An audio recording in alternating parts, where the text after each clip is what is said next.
Hello students, welcome to my channel. In today's video, we are going to discuss about Clemmensen reduction and Wolff-Kishner reduction.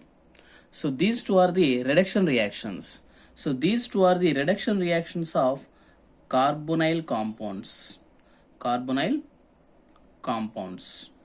So carbonyl compounds means you know very well both aldehydes and ketones are collectively called as carbonyl compounds. So both aldehydes and ketones both can be reduced to alkanes. Here both can be reduced to alkanes. So both carbonyl compounds are converted to alkanes. So by using these two types of reduction process.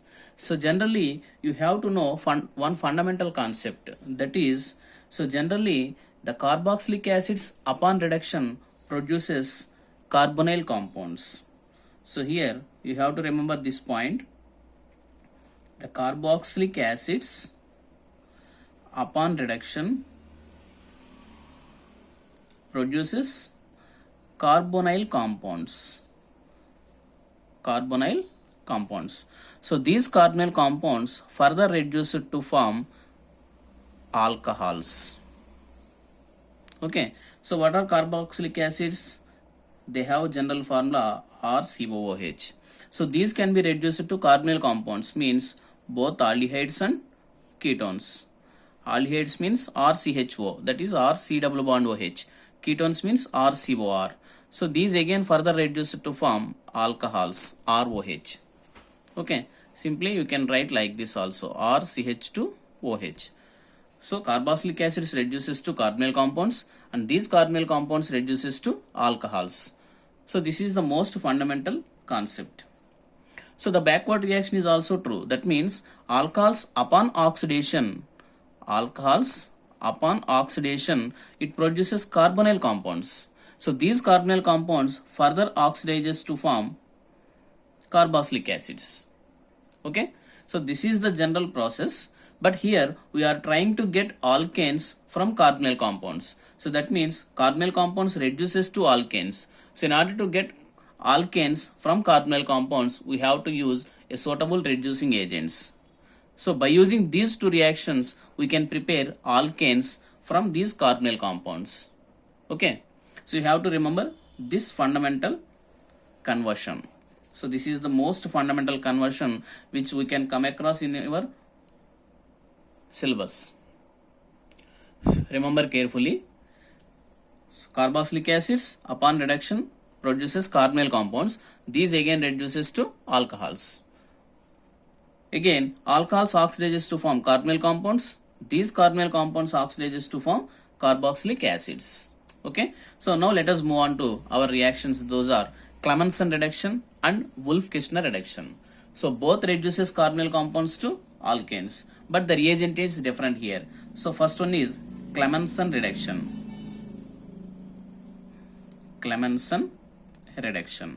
So this Clemmensen reduction involves the reduction of carbonyl compounds, that is both aldehydes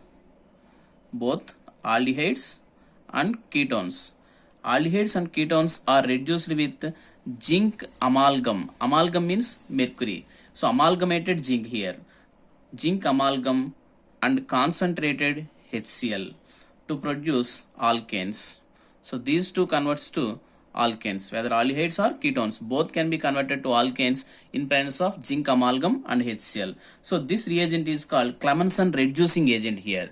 So this is Clemmensen reducing agent. Zinc amalgam and HCl is called Clemmensen reducing agent. You have to remember this point also. Okay. So let us take an example. Suppose if you take aldehydes or CHO. So these aldehydes reduction means addition of hydrogens. So here we should add hydrogens. So in presence of zinc and amalgam and HCl, we get alkanes or CH3 plus some water molecules will be removed. So here in order to balance this equation, we have to take 4 nascent hydrogens. So we get alkanes. Okay, if you take the example, you can take CH3 CHO. So this is aldehyde, acetaldehyde. So this reacts in presence of zinc amalgam and HCl. It produces CH4. Okay, CH3. Okay, here CH3 and CH3, not CH4. So this is ethane. Here two carbons are there, so that's why we get alkane having two carbon atoms. Two carbons are there, that's why we get two alkane having two carbon atoms. Alkane having two carbon atoms is ethane. So here it is ethane. So now it removes water molecule. Now balance this equation. 3 plus 3, 6 plus 2, 8. 8 hydrogens. Here 3 plus 1, 4 hydrogens are there. So we have to add remaining 4 hydrogens here. So the carbonyl compounds converted to alkanes. Again, if you take acetone, CH3, C double bond O, CH3. Then here also reduction takes place in presence of zinc amalgam and HCl. So here 3 carbons are there. We get alkane having 3 carbon atoms means propane, CH3, CH2 and CH3 plus H2O. So now balance this equation. 3 plus 3, 6. Here 3 plus 3, 6, 8, 10. So 10 means here also 4. Okay. So in this way we can get alkanes from these two carbonyl compounds. So that reduction is called Clemmensen reduction. So the carbonyl compounds reduces to alkanes in presence of zinc amalgam and HCl. This reaction is called Clemmensen reduction. Okay, next move on to Wolff-Kishner reduction. So here also reduction takes place. So reduction of carbonyl compounds, that is aldehydes and ketones. So the next one is Wolff-Kishner reduction.